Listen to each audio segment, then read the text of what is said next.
And now, please welcome to the stage the Senior Director of People and Culture for Dream.org, Rachel King.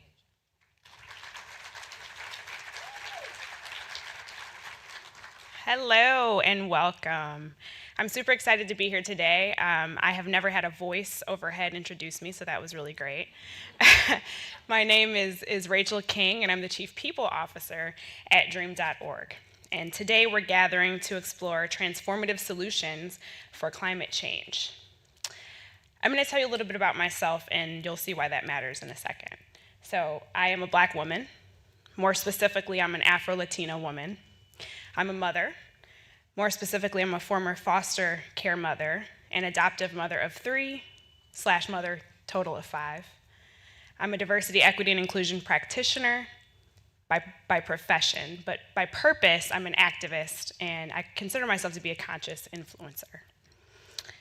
I am deeply, deeply interested in what happens in our communities. And I know that oftentimes, those of us that are closest to the problem are often closest to the solution. That's something that we say often at Dream.org. Today, we're focusing on how entertainment can shift cultural narratives. I know that the entertainment industry has a role and a responsibility in shifting these narratives so that we can make true change. It's important that we mentor new voices, and it's important that we all recognize the role of media in uplifting our community leaders. We'll be exploring cross-sector strategies for climate transformation. We're going to highlight how leaders, from different industries can come together to drive meaningful change. Over the past few years, our Green for All team has worked with unlikely allies and local leaders to shape Inflation Reduction Act programs to ensure that historic climate investments like the $27 billion Greenhouse Gas Reduction Fund benefits disadvantaged communities. We continue to partner with these communities by helping them apply for funding to support local climate projects led by minority-owned businesses. And we bridge divides to advance common sense reforms like transmission and permitting as a leading voice on Capitol Hill for climate equity. Most recently, we launched our Transformative Communities Fellowship, helping local organizations build their technical assistance capacity so that they are ready to take on and implement new climate infrastructure projects. We're doing everything in our power to make sure that the clean energy future is not just green for some, but again, green for all. So, if you're interested in assisting us with this work or learning more, then I want you all to take out your phones. I know we all have them in our laps right now. And I'd like you to text DREAM, that's DREAM, to 97483. That's DREAM to 97483. And I welcome you and invite you to join us in our mission to create a sustainable and equitable future together, because we know that we can't do any of this alone. Thank you so much for being here, and thank you for your dedication in driving change. And now, please welcome to the stage your climate comedian host for today, Raleigh Williams. Hey, okay, hot mic. How's it going, everybody? Make some noise for the Hollywood Climate Summit. Okay, I understand the impulse to make a medium amount of noise. I'm a strange person. You haven't met me, and I've given you an instruction. I get it. Let's do one more, and I promise it's for a reason. Make some noise for the Hollywood Climate Summit. Oh, that's excellent. All right, you guys, thank you so much. As you know, it is day 3 of day 4. I feel like day 3 is the unsung hero of a 4-day summit. Day 3 is a load-bearing day. It doesn't have the flash of a day 1 or the sizzle of a day 4, but it's the critical piece that keeps the whole summit sandwich together. And I feel like it's an unsung thing, and today that ends now, because day 3, we're officially going to be the best day of the summit. You guys ready for that? Yeah, I don't care if days 1 and 2 got shooters out there. We're going to beat them today. And we're going to do that with a little icebreaker, okay? We're not that loose yet. Do you feel loose? He said, oh yeah, but he said it very tight-lipped, like he wasn't loose, okay? We're going to get a little loose with a little icebreaker, but we're going to go meta about it. So you guys have, who's never been to any conference before? Perfect. Okay. We're all veterans here, so you're gonna turn to your neighbors right now, and if you're like 4 seats away from your neighbors, this is not a get out of jail free pass. You gotta get up and go talk to your neighbors. You're gonna tell your neighbor a weird, maybe bad thing that's happened to you at a conference, or, like an awkward interaction, something like that. That's the icebreaker. It's meta, okay? So it's cool. So turn to your neighbors right now and tell them something weird that's happened to you at a previous conference. This doesn't count. This experience doesn't count. I see some people back there not turning to their neighbors and ducking way down. I see you ducking way down. Turn to your neighbor.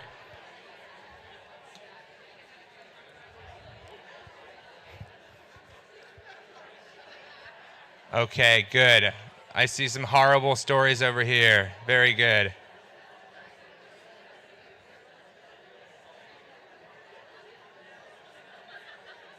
Okay, and we're refocusing. Back to me. I didn't think this through. I'll be honest, I didn't think this through. Everybody back here. For the love of God, I'm panicking. I've lost control of the audience. Please back here. Thank you so much. Thank you, the heroes in the middle rows who started clapping. That's good. So you guys feel a little looser now? So are you ready for day 3 of the Hollywood Climate Summit? Okay, same as before. Good. Consistency. Love an audience like that. All right, just a little bit of housekeeping, because some of you are asking, who is this? Who is talking to me? Who is this guy right now? My name is Raleigh Williams. I have a YouTube channel that's called Climate Town. I see 6 people have heard of it.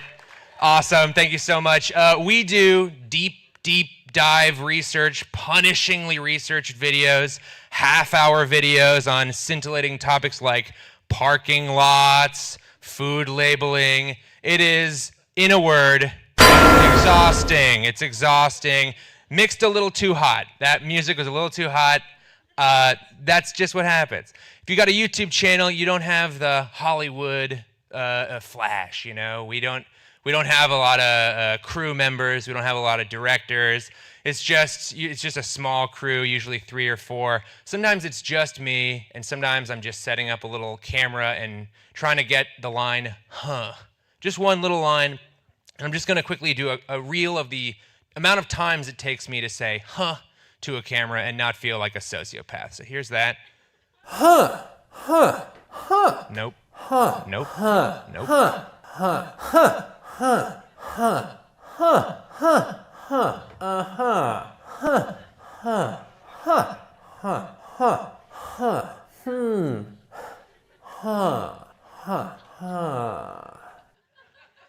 And I cut that line, so all of that was useless. Also, when you're by yourself, really blew out the levels here, looking like a little ghost over here. Set-wise, monitor on a cardboard box. That's not professional. The wall, I blew all the budget on the wood paneling. The point is, it's great to be here in Hollywood. This is a huge get for me, and I hope you're as excited as I am to be here at the Climate Summit. Let's get one more for the Climate Summit. Yeah, all right. That's good. That's real good. So we got a lot of panels today. It's going to be extremely exciting all day through. I'm going to be here to keep the energy up. But I do just want to talk about the first panel's topic. We're talking about kind of the future and the way it looks in cinema. And if you're familiar with that, how's it going over here, guy? You good? Sorry, I thought he was rushing the stage. I was like, oh God, this is how it ends.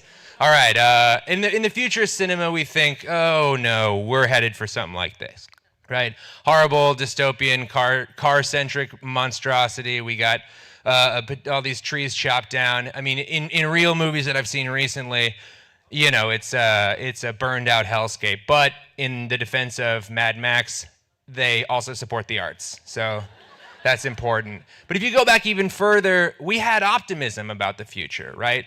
I mean, in the 1910s and 20s, they were predicting by the year 2000, we'd have, you could cram books into a little thing and zap them into little kids' brains.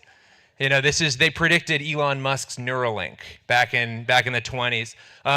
I thought for a second it was just like the books became audio and these little boys are just sucking down podcasts. But I think that's actually they're getting information. And also the biggest unbelievable piece, print media survives? I don't think so. Come on now. All right, we also got the prediction of no safety protection, no glasses, the original Spirit Airlines folks. Who's flying Spirit? Anybody? Yeah, I flew Spirit here. Never again. Also, I don't know why flying would be easier way to deliver mail, but I guess they went long on paper back then. And then, of course, the only thing that really thought about sea level rise, but they've obviously figured out a technology to get around it. The unicycle is big in the future. That's very cool. And they predicted a technology that would allow them to just sort of like lift off the surface. They would have gravity all figured out, but they still didn't figure out how to go laterally, so they're still using horses. I don't know. That's optimism to me. That's what you want. But that's not what we're going to talk about on the panel, because they're actually smart people on the panel. So I'd like to please announce the first panel. So welcome to the stage, Daniel and Meredith from the NRDC's Rewrite the Future. Give it up big. Thank you, Roland. Of course. Yeah, thanks, Go Roland. get him. Go get him. I appreciate Go it. get him. Hello, I'm Daniel Heinerfeld. I'm the co-founder and director of NRDC's Rewrite the Future. And I'm Meredith Milton. I'm the creative director of Rewrite the Future. And Rewrite the Future exists to support creators who are interested in reflecting on screen our climate-altered world and the path toward a better future. So we're about to introduce 3 wonderful collaborators of ours for a very interesting discussion. But before we do that, we want to show you a project that we've been working on for a while. We just finished, and we're very excited about it. So Rewrite the Future produced this reel along with the Sustainable Entertainment Alliance, which is a coalition of the major studios and streamers, and it highlights all of the creative and entertaining ways that climate and environmental topics are being represented in film and television. Coldplay generously gave us one of their songs to use on the reel, and Meryl Streep did the narration. We hope you enjoy it. We hope you find it inspiring. And did we mention that Meryl Streep narrated it? Okay, let's watch. Hey, want to see a story about climate change? Oh, no. No. We get it. We really do. Climate change is scary. It can make us feel, well, a little anxious. I'm just trying to articulate the science. I know, but it's like so stressful. And we turn to movies and TV to escape. But what if we changed the question? Want to see a great story? Stories can engage with climate even as they entertain. All right, but only because I like Earth. Whether they are dramatic. What if the world was to get slightly warmer? So if that happens, we lose. Or funny. Happy Earth Day, everyone. I'm Recyclops. Did you know that an old milk carton can be sawed in half and used as a planter? She's worried about the end of the planet. Huh? She's gotten the message that we're doomed. Or stories of courage.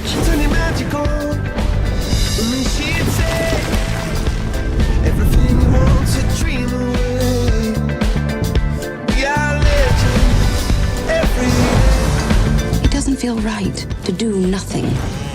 You can break something in 2 seconds, But it can take forever to fix it. That's why we have to be careful on this earth. Stories about protecting what you love. Come with me. How will you be remembered? there's someone who fought back. Did you just proactively protect the environment? Maybe. Well, our theme is climate crisis meets extinction event, but in a fun way. Okay. Oh, it's breathtaking. Or a story of adventure. Wakanda will no longer watch from the shadows. We must find a way to look after one another as if we were one single tribe. Climate change is the story of our time, and it's being told right now. In small moments and blockbuster events, that are connecting with audiences worldwide. Together we can change the world. So, want to tell a great story? Let's get it done. Go to climateonscreen.org, where climate and great stories connect.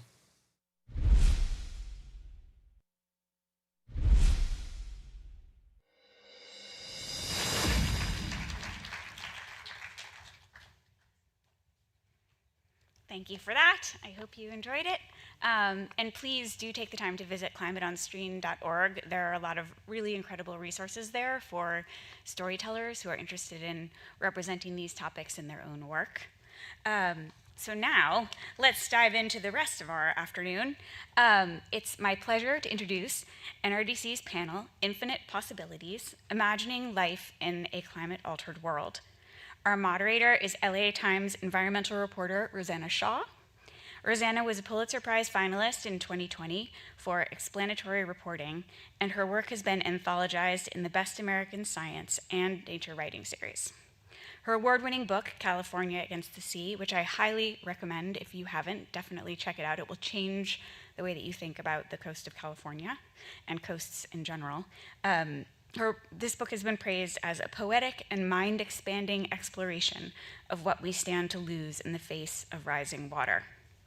Rosanna is joined by Roxane Gay and Dorothy Fortenberry. Roxane is a writer, professor, editor, and social commentator. She is a contributing New York Times opinion writer and author of the books Bad Feminist, Difficult Women, Hunger, and World of Wakanda for Marvel. She's working on several television and film projects and has a newsletter and a podcast.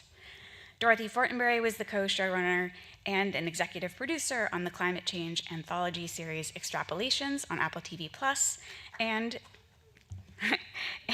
she spent 4 seasons on Hulu's award-winning adaptation of The Handmaid's Tale, for which she received multiple Emmy nominations, deservedly, the PGA Award, and 2 WGA Awards.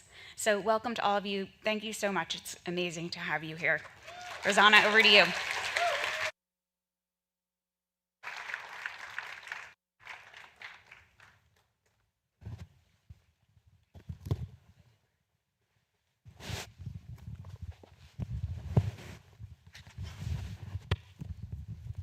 Thank you, Meredith. And it has been so incredible to see just what Meredith and Daniel and Katie have built, with the whole Rewrite the Future team. And just, wow, can we please give another round of applause to Roxane Gay and Dorothy Fortenberry. Both Roxane and Dorothy have been such thoughtful mentors to the Climate Storytelling Fellowship, and it is so special to have both of you here with us today. And so before I dive in, who here already knows about Rewrite the Future and the Climate Storytelling Fellowship? Amazing. Yeah, definitely check it out if you haven't already. I think submissions are open again for this next cycle. And how many of you have already watched Extrapolations or dived into the, Roxane's incredible exploration of the Wakanda universe? Okay, this will help us with spoilers. Awesome. And how many of you have already read the latest IPCC report on climate change from the United Nations? Oh, right. Okay, this is a good crowd because, part 2, this season finale of this report was only 3,068 pages, and there was also an appendix that you have to also go through. But, this is just to make the point that the science and the journalism can only go so far, and this is why we're all here this week, to talk about how film and television can really break through and start the conversation that have felt too complicated or too scary or too overwhelming, and all of the things that you've heard about why we can't talk about climate change in our stories. So to kick us off, I'd love to start by asking both of you, the main question that has been driving and anchoring so many of the conversations this week. What is the role of entertainment in all of this? How from your experience and your perspectives, how can film and TV and art and other forms of creative work help spark and deepen and inspire the ways we talk and think about climate change? Not sure who wants to go first, but... Okay, it's me. So I think one of the ways climate change has been talked about in kind of the popular conversation, say, for like the last couple of decades, is kind of like a light switch.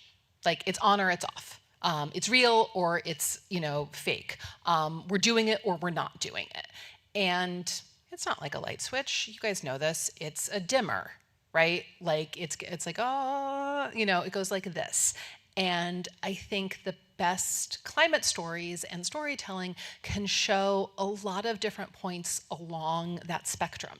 We can show what it is like right now. We can show, oh, we click it a little bit this way. We can show what would it take to click it a little bit that way. It's really hard to conceptualize something that's a spectrum. It's really easy to understand yes or no. And so I think, to me, what's great about storytelling is there's lots of different stories. There's lots of different storytellers. And to be able to understand all of the different ways that climate is and could happen just helps open our minds to those possibilities. Right, I love that, and something I think about a lot is like, where on the onboarding ramp do you enter someone in this very overwhelming and all-encompassing issue? Roxane, in your perspective, what is the role of entertainment in guiding the way we think about climate change? Well, entertainment is first and foremost supposed to entertain, and when it's good, it does exactly that, but it can also engender empathy. It can encourage people to diversify their worldview, to consider other perspectives, and sometimes it's even instructional, and it teaches. Hopefully it doesn't feel overly didactic, and when it's good, it doesn't. And so I think storytelling is a really great way to convince people in a world where misinformation is rampant that certain things are indeed real, and here are some possible effects, here are the causes. And it doesn't always have to be a dystopic future, because in many ways we're kind of living in a dystopic present.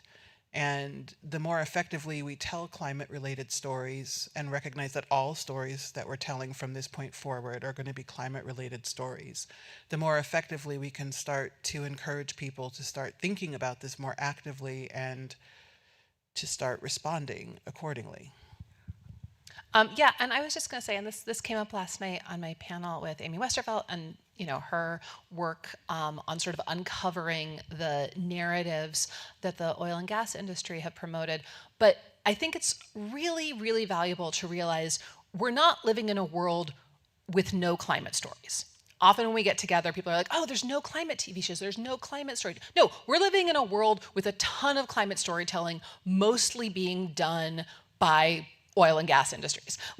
We are living in a narrative that has been created by very, very smart, very creative, very savvy people that has built our understanding of what's going on, who's to blame, what we should do about it. The climate story is being told to us and for us by the people who are responsible for it every single day. So we start from that, right? We start there, and then we go, okay, how do we tell a story in response? How do we tell a story about their misdeeds? How do we tell a story about all the things they knew and, worked really super smart and hard to hide so that they could keep making money? Climate storytelling is our reality, whether we want it to be or not. So we have to, push back against what we're already being told. Right, and stories ultimately help us make meaning out of the facts, because the facts alone don't tell the story. The number of times I've thrown a projection at someone and their eyes just glaze over versus telling them a story about something has really, it's really different in the way we process ultimately all of these things that feel so overwhelming. And then to start the story with climate change and to think about climate change as not just a threat that we have to overcome, but as an opportunity to really expand and think about all the things that are interconnected that we could be healing and making progress on. And Roxane, I just want to dive right into just your body of work. I mean, you are such a crucial voice on not only climate change, but also social change, which are truly inseparable. And you have been such an inspiration for emerging and veteran writers, and I'm curious, what are some pointers that you would give to folks who are trying to build more of these bridges and make these intersecting connections with climate change and everything else?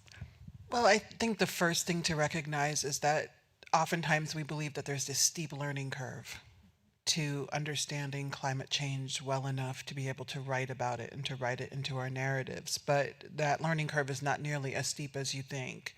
And so I think it's important to start there and recognize that why not? So many people feel like there needs to be a certain amount of qualification, or maybe I need to get a degree in biology or ecology or whatever, and then I'll be adequately informed in order, to tell this story. But that's not true. People make shit up all the time. And so, it's just storytelling. It's okay to just dive right in. And don't worry, you will be corrected when you're wrong. And there are guardrails, in fact. So I think it's important to just start. And I also think it's important to remember that you have to entertain, and that it's supposed to be, fun is a challenging word when you're writing about certain things, but that it is supposed to be fun. You are supposed to be looking for that creative challenge of how do I tell this story in a way that's going to be interesting. And I also think it's important to remember that there is room for optimism. Now, I'm not an optimist, but I hope you guys are. We don't have to only tell one kind of story about climate. There are a range of stories to tell. For every difficult story that we are telling, for every dystopic story that we're telling, there are lots of encouraging things that are happening on the climate front. And it's really interesting to imagine,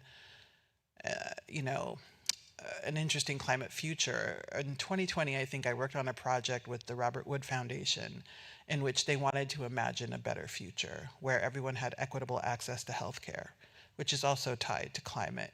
And it was really interesting to see people putting resources behind storytelling that was imagining that we do figure things out. So just consider the range of possible stories. Yeah, I love that. And this is reminding me actually of a tip that I heard in a different discussion where don't just think about your story as this is a show or a film about climate change or a book.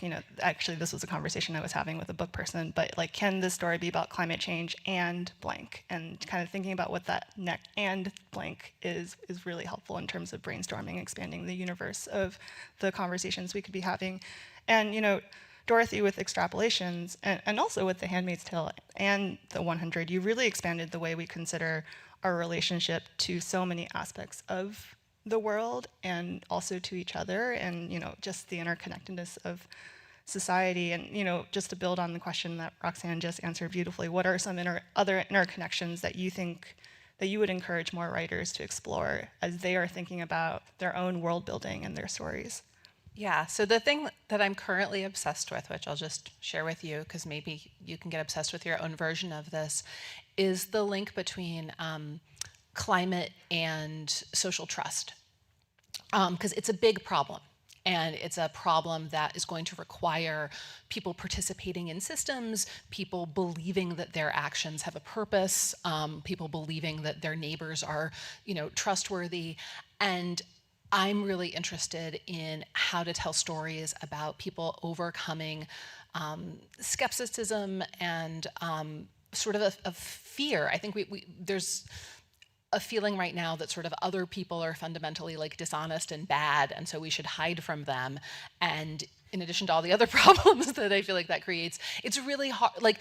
No one individual, no matter how abstemiously they live, is going to be able to fix climate. And so I'm really interested in sort of the link between climate and democracy, and climate and just having some sense that the people around you can form a community. I really love that. And I think this is related to another question that thanks, guys. I think in both of your works, I'm just so struck by who you choose to center in your storytelling, who your heroine is. Heroine, it's usually a heroine, not a hero. And I'm curious, how could you walk the audience a little bit through how you think through who your villain is and who your heroes are and who you choose to center in your stories? Because I think a lot of that, because ultimately it is about community. There is no individualism in solving climate change, but at the same time, in a 1.5 hour feature film, you kind of need to follow a character. So I'm curious how you kind of balance those two. And sorry, I'm going off script here because what you're saying is inspiring me to ask these questions. I always try to center people that I personally find interesting, and so that always begins with Black women. And when we look at the world, especially beyond the United States borders, but also within, it is people of color who are most egregiously affected by climate change and really by all of the systems of power that are foisted upon us.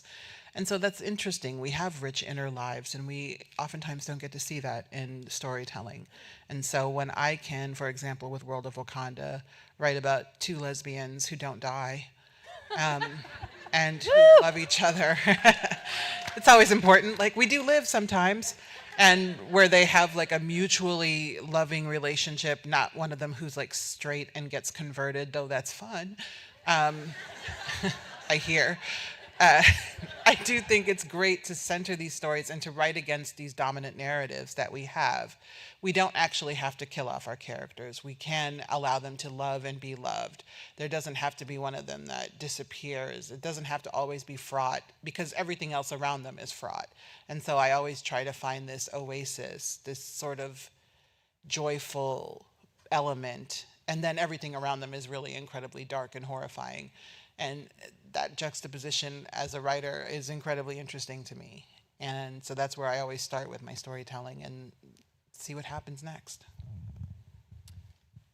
Yeah, and I'll say for Extrapolations, certainly in terms of picking sort of who's the bad guy, which is the other half. I feel like you said, who's the hero, so who's the villain. We really wanted to focus on people who had the knowledge and the resources and the ability to do something and opted for delay. Because delay and denial are the main sort of sources of why we're here right now and why we weren't having this conversation in 1985. So it's picking someone who had all the information and had the financial and power means to do something about it and chose to not. Because I think,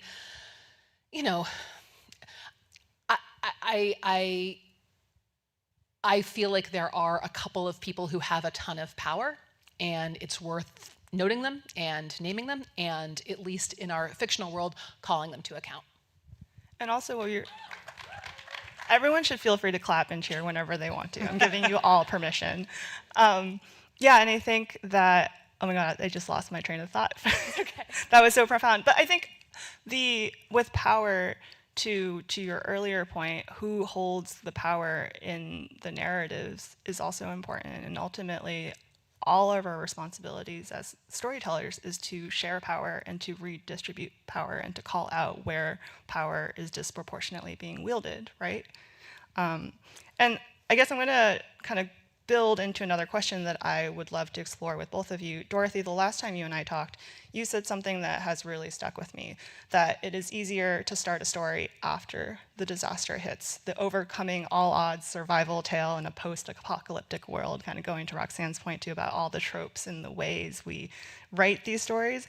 So, what does it mean to start the narrative before the disaster, to focus the story and the story tension on all the things we could be doing to avert disaster, and also to point to the villains who are delaying the things that we can be doing? Like, why is it important to shift the point in time in which we start the story? And how do we do that in a way that is also compelling to the powers that be that we have to pitch to? Because I think that's probably a question a lot of folks in the room are also wondering. Totally. I mean, I say this as someone who has like apocalypse privilege, right? Like I've spent a lot of time doing apocalyptic narratives, post-apocalyptic narratives. But I think if you look at the shows I've worked on, the apocalypse comes closer and closer. So the first show I worked on, the apocalypse was long ago, and none of the characters who we hang out with had anything to do with it. And there is a certain freedom from responsibility in placing your story after everything has happened. Your characters didn't have anything to do with it. Nobody had anything to do with it. And the kind of storytelling that's often possible in a total barren hellscape nightmare world is really small. The concerns are, I have to get enough food and water for me and like maybe my family or band of misfits. There is no way you can think about the globe or your city. You don't have to hold 1 million or 8 billion people in your head or your heart. You're just fighting bad guys and making sure you have drinking water. And it's actually a way of absolving yourself from responsibility. So as the apocalypse gets closer, something like Handmaids, you then have a world where we're in the after, but we've got flashbacks to the before. And so we can see, our nice, middle-class white lady, living her life and, not really paying attention to, what's going on and kind of trusting, boop-de-boop, I'll be okay because, people like me are okay. And, she gets really surprised when the apocalypse comes and we can see the choices that other people made and that she made that led to that place. And then with Extrapolations, we were starting even earlier. We're starting in a world where it feels very much like daily life. And I think this is super worth pointing out because I think we are now in a moment. There are people on the planet right now with us who are living in a barren hellscape. That is a true thing. But they're not in this room. And I think it is unhelpful for us to always leap our stories forward to that place. I think there are times to tell those stories about what's happening right now, certainly. And if you are a person whose mission on this planet is to only tell barren hellscape stories, God bless you. Do a great job. That's fine. I don't ever want to story shame anyone into not telling the story they want to tell. But I think there are lots of other places you can start.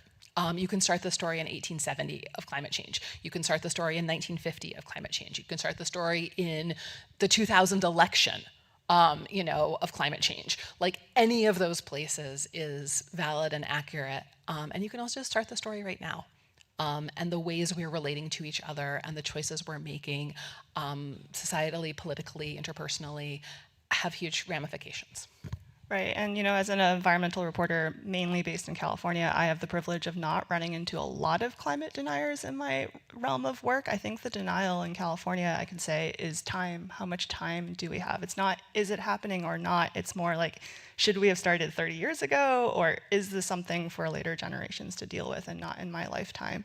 And I think with Extrapolations, the minute I put on episode 1, I was so struck by the year it started. It's not the far future. It's literally 15 years from now, right? And Scott Z. Burns, who I feel like he said, also a wonderful mentor to the fellowship program, said that he wanted the same time between that and The Hangover, was it? Yeah, we purposely made it a near future. And if you look at the costume choices and the, production design choices, we didn't want it to feel, super far away because it's not. I mean, it's today, it's around the corner. And so our future, sometimes, futures are fun. It's fun to set a story in the future because you can imagine things. Scott was mentioning this morning, we imagined a peaceful and stable 2-state solution in Israel and Palestine. That's cool. You can do that in an imagined future. I'm glad we did that. You can imagine, cool technology. But we didn't want it to feel alienated. We wanted people to be able to imagine how old they would be in that year and be like, oh yeah, I'll probably still be around. 37. Yeah, it's real soon, guys. And I remember Scott saying that's the same amount of time as when The Hangover came out 15 years ago. And the even since I started covering environment 10, 15 years ago, the scientists were at first doing projections in 2100. By 2100, the sea will rise X amount, blah blah blah blah blah. And now it's really the messaging is what's going to happen in the 2030s, what's going to happen next winter, what's going to happen next year. And Roxane, I'm also super curious to hear what you think about kind of how we perceive time in these stories and I loved what you said about the dystopian present. And just as you explore the world of Wakanda, how did you break your storytelling from kind of these purely dystopian approaches and traditions? Or tropes, not traditions. Well, the great thing about World of Wakanda was that when you imagine Wakanda, you imagine basically a utopia, an uncolonized Black nation where they have so much advanced technology that nobody lives in poverty and the air is clean and the food has no GMOs. And so you get to really imagine what would life be like? What would the tensions be like when you're not fighting the planet and the planet isn't fighting you? And so it was a really exciting place. And then to juxtapose that against the rest of the world, which kind of is a bit of a hellscape at times, was, that kind of brought in some of that interesting tension. But a lot of the time, like for people of my generation, I'm 49, we were told that it was like our grandchildren's grandchildren who were going to be dealing with climate change. And so it was very easy to ignore our responsibility for the problem because it's like, oh God, that's so far down the road and I'm not even going to have kids, so I'm sorry to your children. And then as I've gotten older, I've realized, oh no, it's actually not our grandchildren, it's not even our children, it's us. Like we have to start accepting our responsibility in all of this right now, and also in recognizing that as individuals we can only do so much, and that there's a lot of responsibility to be placed on oil and gas and the car manufacturers and the meat industry and so on. And so there's stories to be told right here and right now, and I really hope that we can start to tell more of those stories instead of just putting it off, because the newspaper will give you quite a lot of stories about what's actually happening now. Like last month in India, the temperatures were in the 120s and I think getting up to almost 130 degrees. And in May, that's wild. And I would love to see storytelling that comes out of that. And not even from a Western perspective. I would like to see what Indian writers have to say about like writing a narrative about that would increase the awareness for the rest of the world, because that's really terrifying.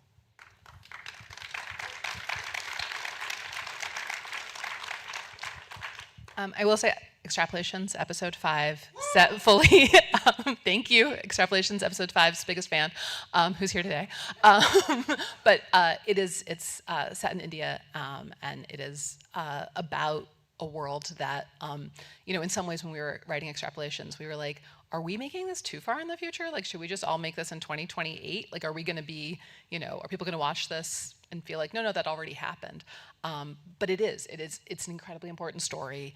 So many of these stories, people ask like, oh, why aren't you telling climate change stories? And I do think some of it is because the people who are experiencing the brunt of the effects of it right now are not the leads in any stories. Like, it's not like we have a ton of stories. We're like, well, our show about Bangladeshi farmers, we could do a climate plot. It's like, we don't have that show. We should have that show. We should have shows about people who are, not super rich and not always on private planes, so that we can, incorporate climate storytelling in their lives. So we did not plan this, but we're clearly on the same wavelength. I brought props. Who's read The Great Derangement by Amitav Ghosh? Amazing. And so I think it's a slim but mighty book, and he's a renowned Southeast Asian novelist. And he wrote in this nonfiction book, kind of just the crux of his argument is that climate change doesn't fit in, like, if you look at all literature, it kind of gets siloed into the science fiction or dystopian genre, because we are unable to think of something with wildfires and hurricanes and extreme events as real. And so his argument is that climate change is a failure of our own imagination, and that by confining stories about climate change as dystopian, it's limiting our ability to see reality. And I'm curious, like, in terms of like genre, like when you're pitching your work, like I'm assuming you're not pitching your stuff as like dystopian, but what genre do you see both like Wakanda Forever fitting in and the work that you're doing?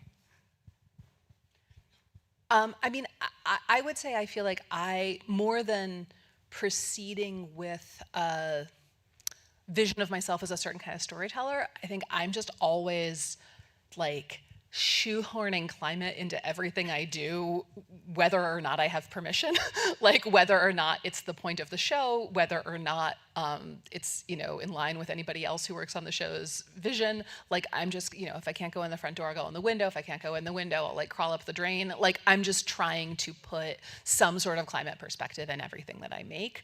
And I don't really feel like I have a particular genre as a writer. Like, I write all kinds of stuff. And I think, finding ways to tell climate stories that are not focused on natural disasters is super important. Partly because they're expensive to film. And like, you don't want to be like, oh, I can only do a climate story if I have a budget for VFX. No, you can do a climate story set at a kitchen table. I think, you were asking about time.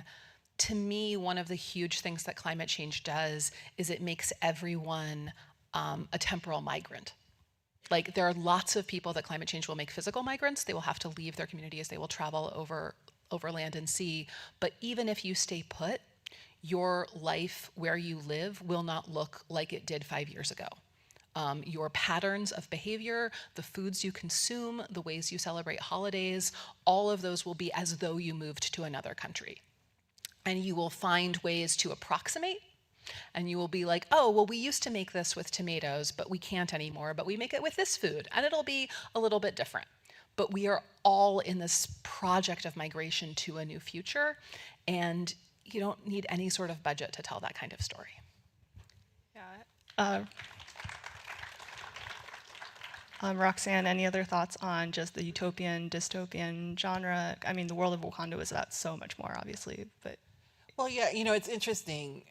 Before Extrapolations was Extrapolations, there was a writer's room as Scott was pitching the show. And it was a bunch of writers who you would not expect to be in the room. And so I was one of them. And we were he was like, go ahead, think about whatever you want. What's the worst you can imagine? And everything that we imagined is started happening. And so that really helped me change my perspective about what's dystopian and what's utopian, because one of the ideas was, let's set it in Miami and everyone lives in apartments on stilts and all the rich people, and because the water's there, and now they're lifting Miami up to accommodate the water. And so it really was a really great, it really just helped deepen my understanding of the storytelling is now. Let's just recognize that it's now, and it's not always that dramatic, because the dramatic things are happening, but so are so many other things that are happening. And we just sort of take it from there, and also recognize that it's the human stories that we want to tell. A bad marriage story against the backdrop of the actual world is really interesting. A bad marriage story, when you can't leave your house without wearing an oxygen suit, what happens if your asshole partner takes their both of the oxygen suits? These are problems, and you can do that kind of storytelling. A lot of time people think, oh, this is taking my medicine. No, you can still tell your white people divorce story in any way you want. Extrapolations, episode 7. You are both incredible. This is also reminding me of, I want to shout out NRDC Rewrite the Future's tip sheet. You can find it online on the website, and it has a great set of questions that you can ask yourself as you're starting to write about, think about how you want to bring climate change into your stories that are not necessarily dystopian stories. But one question is, if the story depicts disaster and or dystopia, does it get stuck there, or does it show a path toward a better future? I thought that was a really good question on the tip sheet. And then another question that I thought was really great: how will your story leave audiences feeling about climate change? And it reminded me of the question my book editor asked me early in the process. She said, I want you to ask yourself, how do you want, not only what you want the reader to think when they reach the end of the book, but also how they feel. And that emotional journey of the person you're having this conversation with, and not just the intellectual journey, and ultimately the philosophical journey you're hoping to take this person on, the viewer on, the reader on. And so, I'm curious, what are some of the emotions that you have found most powerful or most activating in your work? I think we talk about hope a lot, we talk a lot about anger, but I kind of want to expand the universe of emotions that we could be exploring. Humor, obviously, already in this conversation, but yeah, what other emotions have you found effective in climate storytelling? I think for me, part of it is just, I want people to not feel insane. I think there's something really weird about turning on your TV and watching, a Hallmark Christmas special, and it's snowing because they bought some fake snow in the fake Vermont that their show is happening, but that there hasn't been snow because it's warm. I think we're, speaking of the Great Derangement, we're living in a world where our fiction and our TV shows are not reflecting our reality, and I think that causes like a weird alienation and a feeling of like, I'm going through this every day and my commute was worse because that building was on fire, and I opened the paper and it said this and I'm drenched in sweat, but yet like nobody in my TV world is ever facing these things. So I think probably for me, one of the big emotions is just making them feel like their reality is the TV reality. At the very first, it's just an acknowledgement, it's a reflection, especially, if it's a point of view of a person who is not always centered in traditional storytelling. There are lots of ways that just representation and sort of seeing your experience can make you feel more fully human, and some of that is also just your experience of climate. I would love for people to leave a lot of this not feeling entirely hopeless or helpless. And I think that's one of the biggest challenges that we see. For a lot of us, it's like, well, yeah, sure, I could take fewer flights, but those planes are flying anyway, and Elon Musk is like zipping around in his little private jet. And so like, why bother? And so I wish, my wish for people who want to include climate in their storytelling is to recognize that, yes, we can be dark and know our, hope does not have to be our ministry. It certainly isn't mine, but that there is possibility for change, that we can hold, like you said, the systems of power to account, because really that's a lot of what has to happen. Like, let's put the blame in the right place. You can drive an electric car all you want, but until the oil and gas lobby takes their foot off the neck of progress, it's not going to do all that much. It's only going to hopefully make us feel better. So I just think making very wealthy people feel terrible is a great way to leave it. Yeah, and making very not wealthy people feel empowered to get together collectively and do something. I think that you need both of those, right? You want a lot of guilt and shame for a couple people, and then everyone else to feel motivated and excited to get together. And it has to be a lot. A lot of people. Because they don't feel shame at all. Bring back shame. But this is a pro-shame panel. Yes, it's okay. Shame is not always good, but for the really wealthy, it's very, very good. That's why they're always attacking that one college kid who's tracking their flights. You do feel shame. Okay, good. See, it works. That's fascinating, and I also think something that I have found really resonates with folks is community, right? The sense that we're not asking any single person to fix climate change either. And even this is where the writer in me is getting into semantics, fixing climate change versus what we're actually supposed to be doing in terms of imagining a better future. But the sense of community and joy and humor and love and friendship in your work, I think all of that is so important, the humanity and the interconnections that we have with each other, that ultimately is, and that comes back to the love stories, the divorce stories, the stories of friendship that are ultimately the things that we all know how to write and we all know how to connect with. And I think in watching the video at the beginning by the Sustainable Entertainment Alliance and NRDC, the word courage I thought was also really powerful, reminding us that emotion is super, something that we can also index on, because all of the things that you just talked about takes courage to not look away, courage to remain committed to these issues, and courage to care.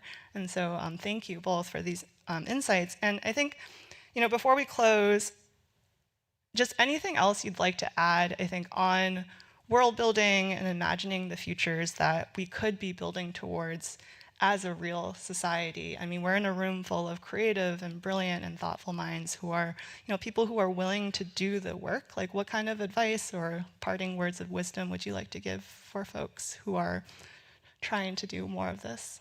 Oh my goodness. Do you want to go? Oh. I can go. Yeah, go ahead. Okay.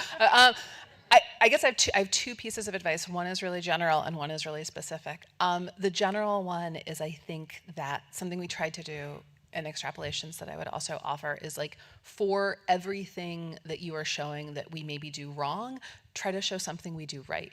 If you look at how things are right now compared to how they were 100 years ago, we have a lot more atmospheric carbon. We have a lot less like women can vote. Like I feel like you could, like there are things that it's progress isn't linear. We aren't on some sort of inevitable march where all metrics get better at all times. Some things get better for some groups, some things get worse. But like as you imagine your futures, sprinkle that around. Like imagine, some things that you are currently really upset about, maybe we make some really good progress and there's, functional, great things. Some other stuff probably isn't going great. That's okay. And it'll make it feel more real, and it'll be more like the future. It's not sort of all or nothing.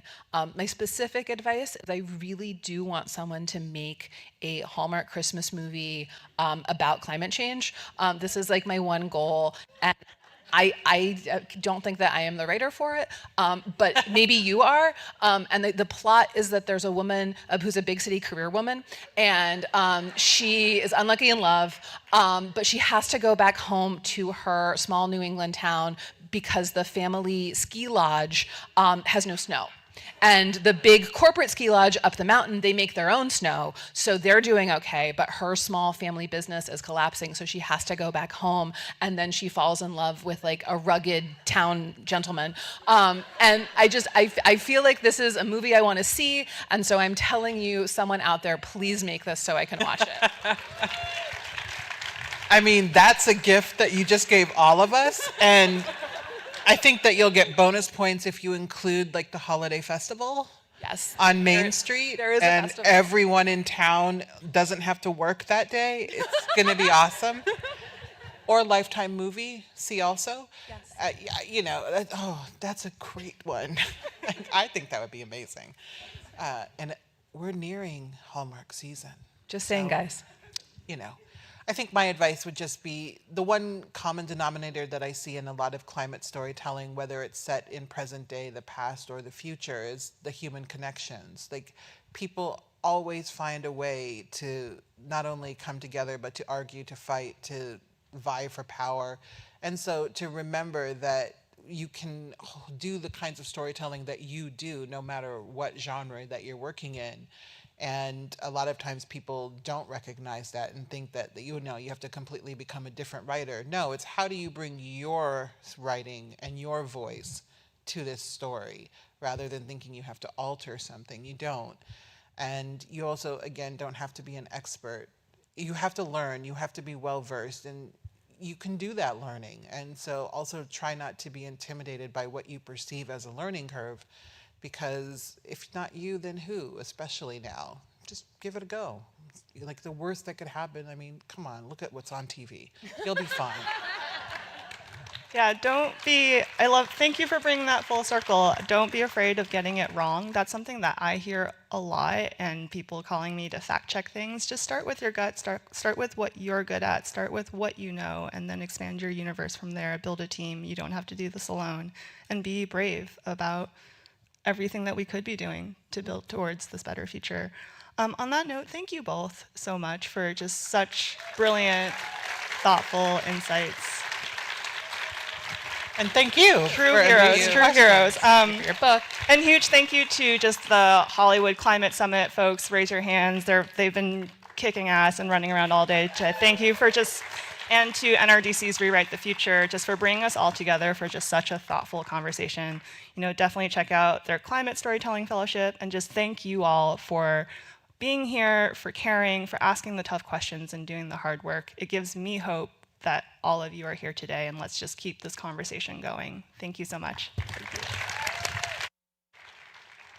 off the mic. Thank you. Give it up one more time for that panel, everybody. Give it up big. That is a day 3 hot start if I've ever seen one. We're on a gravy train here, folks. Okay, we have a break until 6 o'clock sharp.